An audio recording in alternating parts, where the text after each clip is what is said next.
Hi, my name's Breland Mata, and this is my project for technical writing for the Project 4 final on infographics. And what I chose to make this about is my major, environmental science. And this is just going to be talking about writing, communication, and rhetorical skills in this field.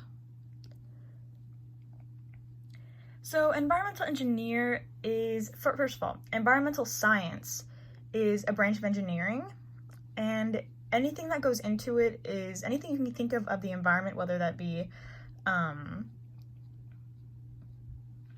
biology, geology, space, even space is included in it. And it's just like a very broad topic of everything.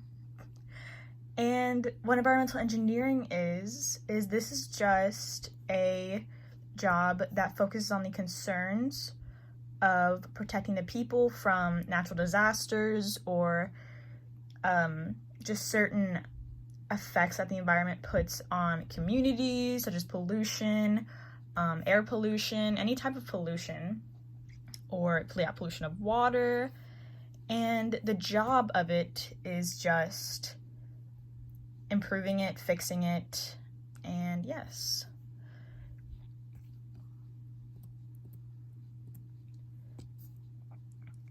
The skills that go into it, including writing and communication. For writing, this is a necessity. You don't have to have a major, or you just have to, of course, take writing classes, because a lot of the job is emailing people, creating memos like I'm learning in this class, which is why this class really helps me in my future, because I'm going to be doing a lot of writing if I go into this major.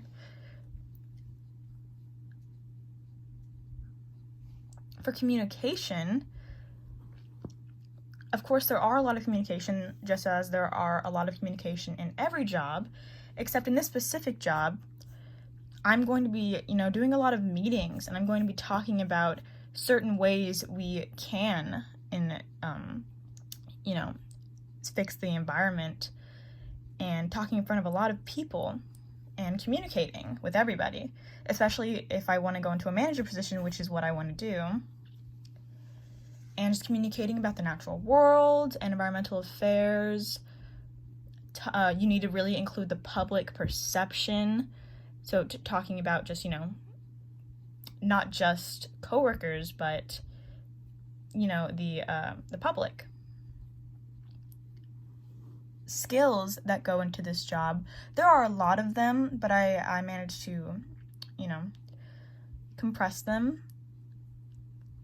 And teamwork, of course. Just like on every job, teamwork is a very big part of every career. And especially this one, since I will be having to, communicate and team up with, coworkers, and again, the public, whoever I'm trying to help, because, what environmental science and engineering is about is people will just call us on jobs that need to be fixed, natural disasters, and we're just gonna have to be there, and we're gonna have to talk about them or talk to them about what we can fix. So there really has to be good communication there specifically about what they want and what needs to happen in order to help the environment and the person themselves. And the skills also include problem solving, problem solving with the environment, and investigative mind. Again, you have to just find ways to help both of you and, the environment, of course. Statistics, a lot of math goes into engineering itself, especially environmental engineering, because, we're going to have to be building stuff, building anything that can help with the situation that we're in. And moving on to statistics.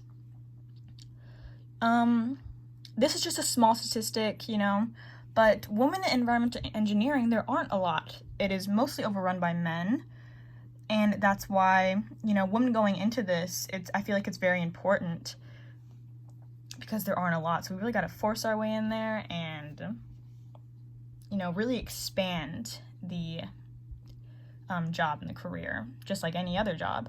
The growth of environmental engineering, it raises by 25% every year, which is really good because I feel like not a lot of people care about the environment.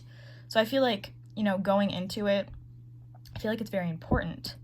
Moving on, interview questions. How do I know this is right for me? This was asked to Anna Mendoza.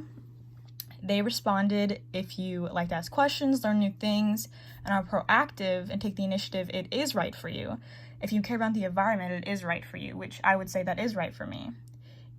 Is it needed for our planet? Of course, it says it is needed for your planet. Environmental engineers really do help the planet, and companies really do want environmental engineers. And then this right here is just my sources. And I have 4 right there. And yes, thank you for listening.